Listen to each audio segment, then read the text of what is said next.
Ciao! Hi guys! So welcome to Madiskarteng Pinay, and if hinahanap mo ako sa Facebook, follow mo lang ako dito. So ayan guys. So ayan, meron pala tayong ganito guys.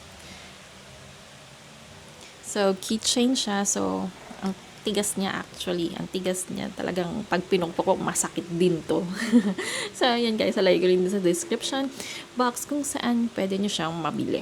And then yan guys. So discuss naman natin kung bakit yung personal kong sinasabi na bakit hindi ako nag-o-offer ng free trial or discount when starting as a VA. Kasi guys, if gusto ka talaga ng client, syempre mag-i-interview ka, mag-apply ka, interviewin ka, gusto ka ng client. Pag gusto ka ng client, kahit pa mahal yung rate mo at gustong-gusto ko talaga ng client, talagang ipupush ka niyan. Ipupush niyan na lang maging kanya ka, maging assistant ka niyan. So, talagang ganun guys. Kasi pagka in-offer mo yun ng free trial, halimbawa 1 week, pustahan tayo pag minsan ang gagawin niyan, sa loob ng 1 week, lahat ng task na meron siya ipapagawa na sa'yo. Kasi free eh. Kasi free. Siyempre, nandyan din yung part na aabusuhin ka ng isang client. So, hindi magandang mag-offer ng free. So, kasi ganito, meron yung iba gusto halimbawa, yung iba nagme-message sa akin na gusto nilang kumbaga parang intern or intern na 1 week na or 2 weeks na bibigyan ko sila ng task para lang sila matuto. Guys, yung binigay ko sa masters free yun ng free VA guide, ayun na mismo ang gagawin mo kung ikaw ay mag-handle ng Outlook, yung mga email management, kung wala kang idea. So meron tayong email, maalalaman mo, matututunan mo kung paano gumamit ng Outlook.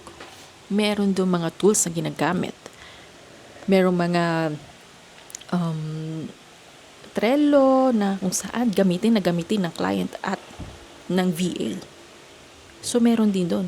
Kung baga, guys, dito, palakasan na ng loob pagdating sa interview.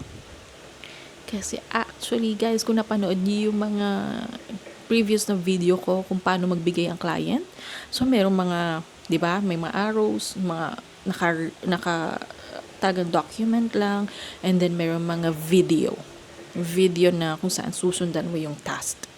So, madali lang magbigay ang client ng task basta mag-focus ka lang. Ang mahihirapan ka lang talaga sa interview. Especially sa Pinas kasi medyo mahirap, medyo mataas yung standard nila na pagdating sa interview. Medyo mahigpit. Pero kung sasamahan mo yun ng strategy, practice, and then sabayan mo ng aralin yung kanilang ino-offer, yung mga services nila ino-offer, yung mga responsibilities, yung mga overview ng job, kayang-kaya mo makapasa.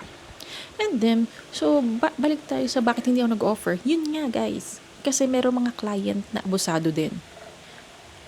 Kumbaga, ay, free to. Ito yung task. I-post mo itong halimbawa, social media manager ka. More on scheduling ka ng content. So, ang binigay sa'yo ng client, meron silang, halimbawa, 1 week trial lang. Ito, bibigay ko sa'yo yung schedule mo to for 2 weeks. Di tapos na agad yung task.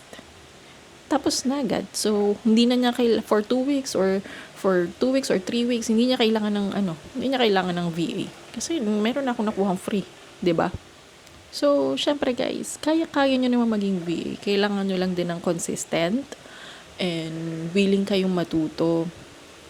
Free man yan, may bayad. Pero syempre pag may bayad, pag masyadong mahal, kung hindi nyo naman afford, huwag nyo i-push. Maraming free na courses na pwede nyo aralin. Meron tayong free courses, Masters VA Guide, actually guys. So if wala ka pa, comment ka dito or hanapin mo ako dun sa Facebook. So nagbibigay tayo ng free and at the same time, meron tayong free checking din ng resume. Kasi hindi basta-basta din ang paggawa ng resume. So, yan guys. If you have any questions, just let me know. Grazie!